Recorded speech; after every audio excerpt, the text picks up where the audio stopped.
The theme of PNC 2021 is Sustainable Digital Heritage.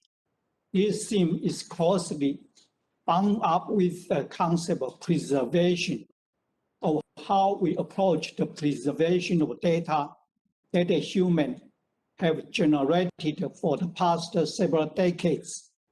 This is a question that warrants more attention. I'm therefore delighted that we will tackle this issue as the very first subject of this year's conference. I'm truly honored to introduce our first keynote speaker, Louis Lancaster, Professor Emeritus at the Department of East Asian Language at the University of California, Berkeley. The title of Professor Lancaster's keynote is Preserving the Narrative. He will discuss the importance of narratives underlying the rise of science and technology in the modern era. Professor Lancaster received his PhD from University of Wisconsin and taught at the University of California, Berkeley for 33 years. He is an eminent international scholar of Buddhist study and a pioneer in the digitization of Buddhist texts. In 1993, he helped founded the Electronic Buddhist Text Initiative, EBTI, together with academic institutions from over 10 countries, with the global digitization Buddhist scripture for preservation, research, and dissemination. In 1993, he founded the Electronic Cultural Atlas Initiative at Berkeley and remains its director today. His most recent research project, an atlas of the maritime Buddhism, has become the basis for a major exhibition at the Buddha Museum at the Foguangshan. And we also opened as an exhibit at the City University of Hong Kong. Professor Lancaster is also one of the co-founders of PNC and has supported its activity for all these years. His presentation at the PNC 2021's first keynote speaker therefore holds a special significance. I myself am greatly looking forward to hearing what he has to say. Now, I would like to invite Professor Lancaster to give his speech. Addressing the issues around preservation, PNC has been from its earliest days a forum for major problems facing the scholarly world and its interconnections with digital technology. The idea of having an academic organization established for the purpose of addressing specific needs in the computer era was a major innovation when the President's Forum of Pacific Rim Universities, meeting in Seoul in 1991, called for a coordinated effort to address connectivity between campuses. They had been inspired by the report of Professor Curtis Hardick and Howie Land from Berkeley. Professor Hardick was given the task of organizing a response, and he founded the PNC. The last decade of the 20th century was a time when connectivity between computers changed the world. PNC didn't solve the problems, but it provided a base for contact between scholars to give consideration to the issues and help prepare them to be ready to deal with the solutions that were emerging. our campuses don't always get it right in terms of administrations and faculties who address major issues. In 1993, many of us were using Gopher as our search tool for available data. But then two approaches were used in licensing such aid. The University of Minnesota decided to start charging a licensing fee for Gopher.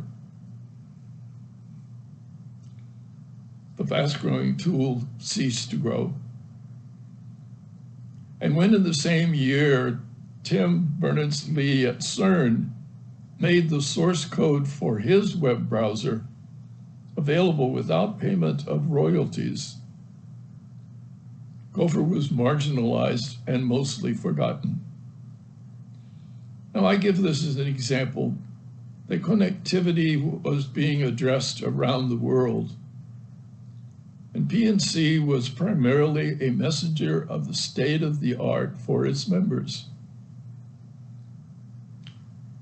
We were fortunate to have a grant of $100,000 from Hewlett-Packard Foundation to help us carry out this mission of communication with scholars. By the latter half of the 1990s, it became obvious that many of the concerns of the university presidents in 1991 regarding connectivity were being addressed and solved. The question then arose as to what function PNC should have in the new environment.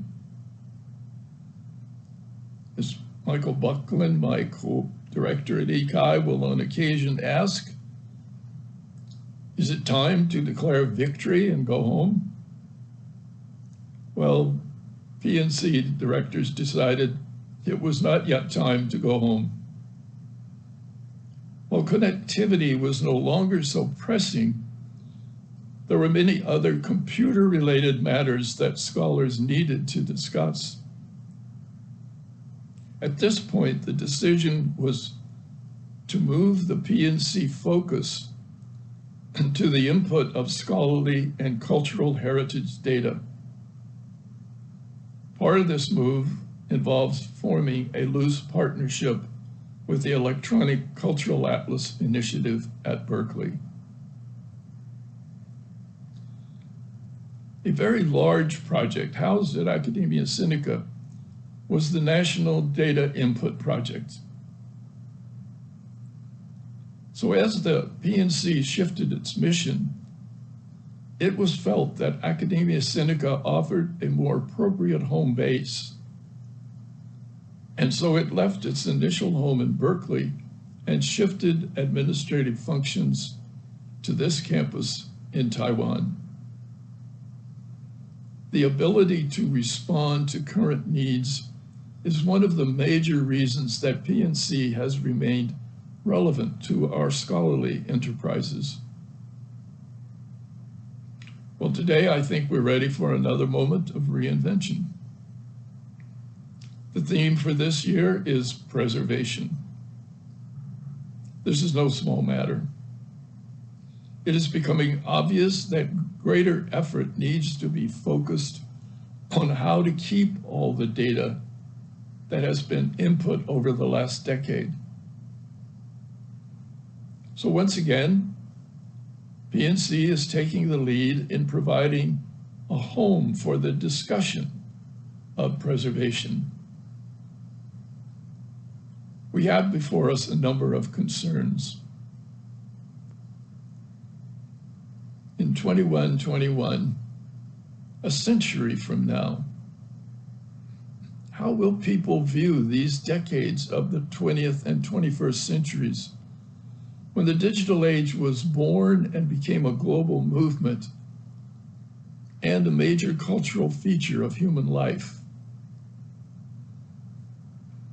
The story of the physical technology development is well preserved. It's worth preserving.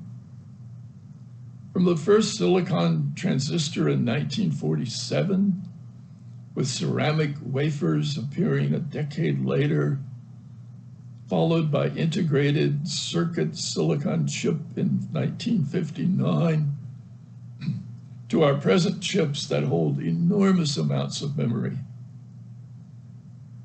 The events in the last half of the 20th century were nothing less than a revolution in human inventiveness.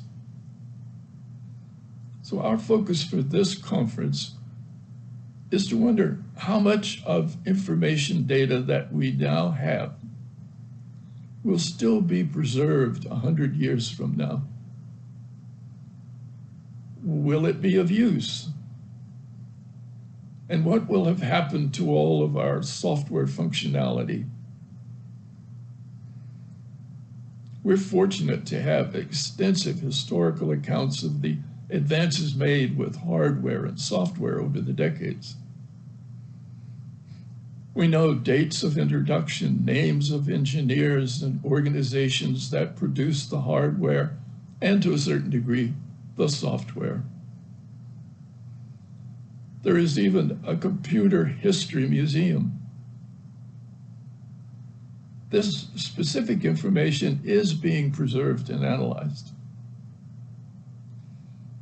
I would like to make a case for asking some new questions about preservation.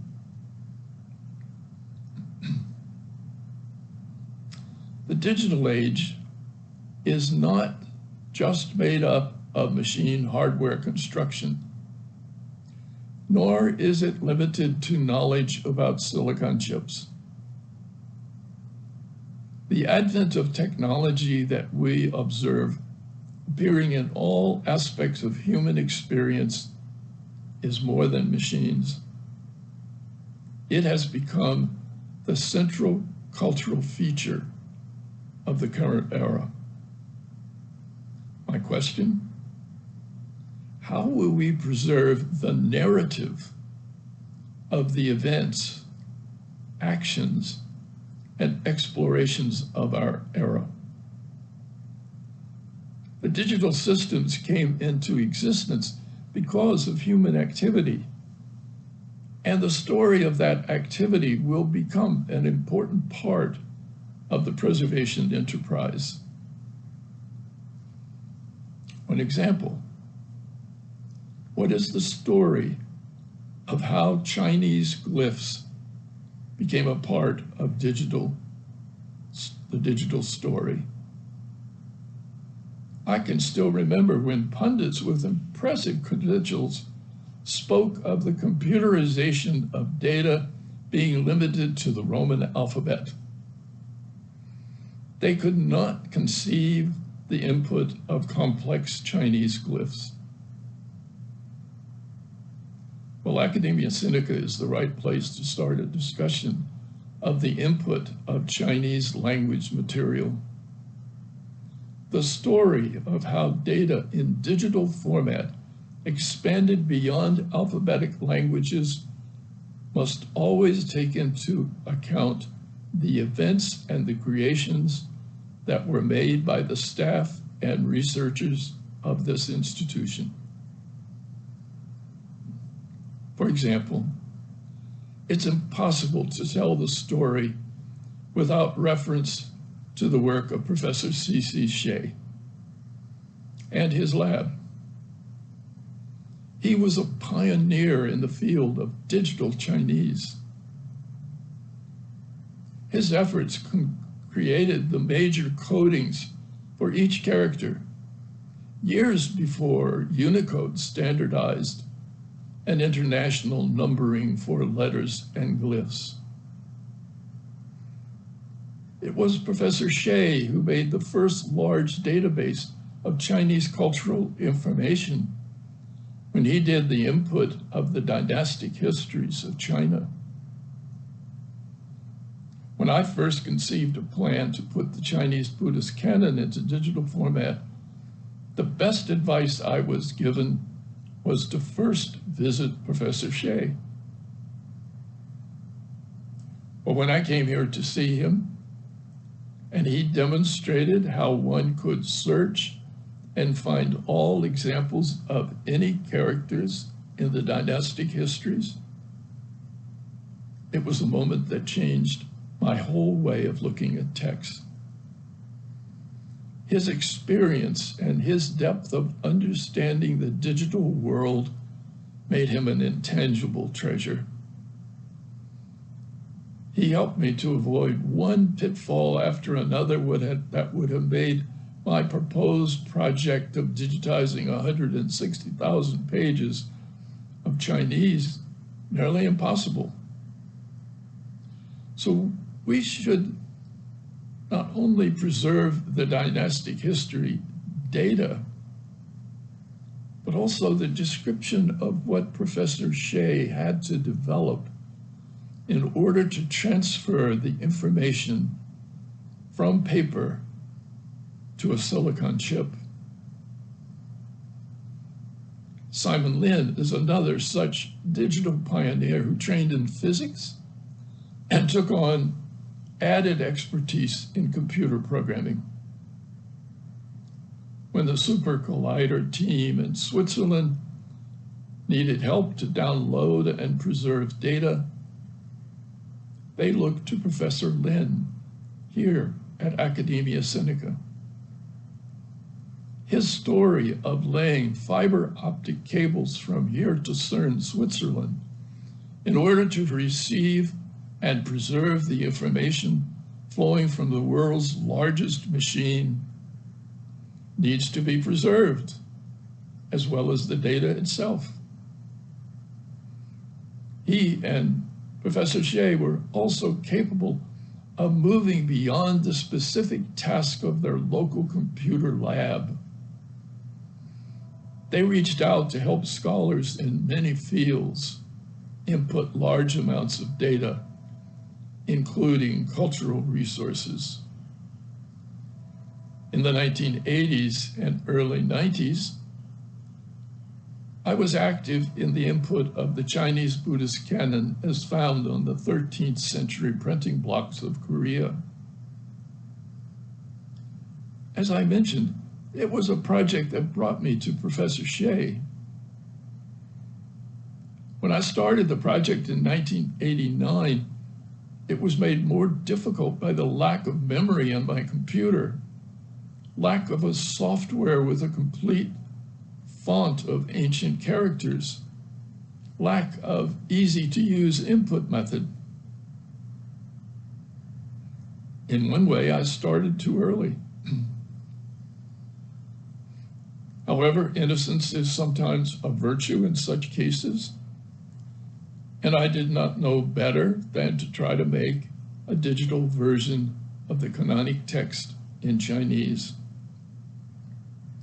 Finding an input site that could be used with my limited budget took me to the Institute of Chemical Research in Shanghai. They were being challenged to raise half of their budget apart from government funds.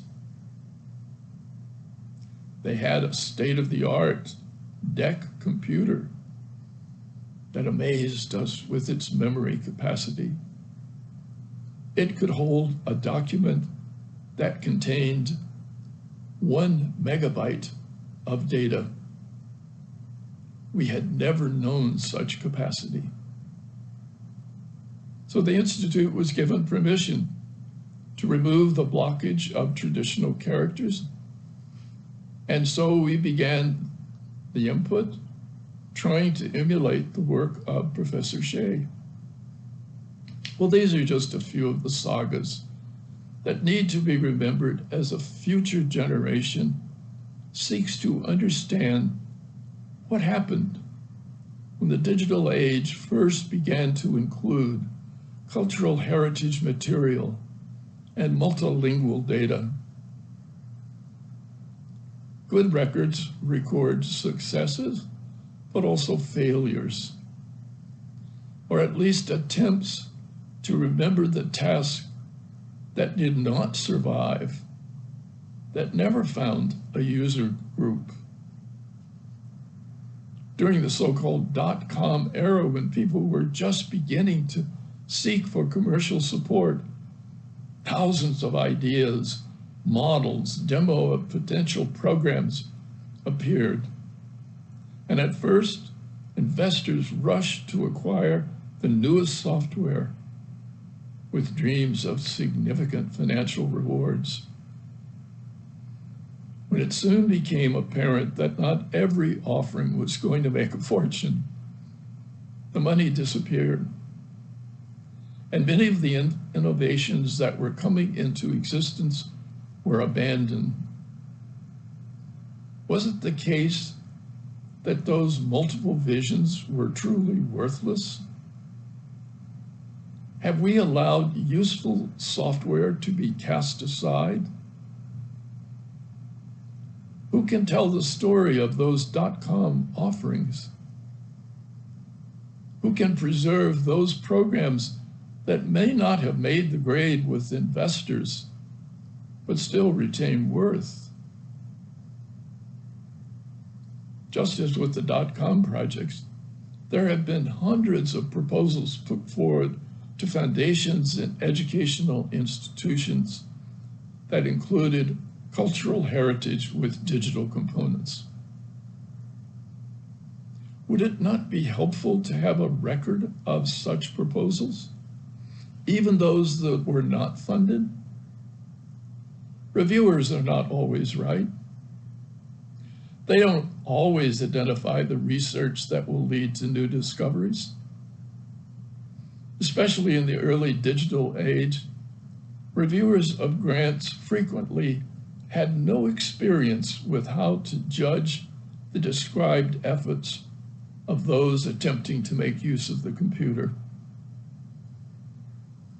A good example of this is Geographic Information Systems software, known as GIS. In the early 1990s, people in the humanities did not make use of geospatial markup. When we founded ECAI, many scholars were dismissive of any potential use of GIS for their work. This was in the mid-1990s, and one of the major sources for funding cultural research, the National Endowment for Humanities, had never given support to any proposal based on the GIS software. Because of the workshops and conferences of ECAI, including those at PNC conferences, I was asked to speak to the staff of the National Endowment for Humanities in Washington, D.C. about the possible role of GIS. Well, today, the use of geospatial markup for cultural data is widely accepted, and foundations are open to proposals that make use of this digital methodology. Hearing about the history of the acceptance of new technology in various fields of academic research is one way of knowing about the journey we have made over the last decades. And finally, PNC has a history of its own, and it is one that needs to be preserved. If we look back on the conferences and the titles of the papers that have been given, I believe that such an analysis will reveal a great deal about how international context and communication made an impact on how we have done our research. Even this year's session is making history at this moment. The pandemic has left us with many long-lasting concerns. And the way in which PNC operated under these restrictions of travel and meeting virtually rather than face-to-face is something that needs to be remembered. In 1918, another pandemic swept through post-war Europe and North America. Yet there was not much interest in the following decades to think back about what happened. It seems that people wanted to forget and not face the bad memories of so many deaths. It It was especially difficult because so many of the victims were in their 20s, and some were just returning from World War I battles in Europe. Well, during the COVID pandemic, the role of digital communication around the globe became a major part of all our lives. Will we record what happened? Or will we suppress our memories and just try to get back to normal? The virus has helped to transform cultural patterns. But can we preserve the story of how it happened? However we look at the digital world, its aggregation of data, its functionality of analysis and imagery, this digital era is not just the emergence of technology. It is a significant part of our cultural heritage. So let us hope that PNC can once again keep us informed of new developments, can provide a venue to hear the reports from scholars in all fields of research as they face the ever-changing digital world. Let us further hope that PNC can help us preserve the story of what has happened. Thank you.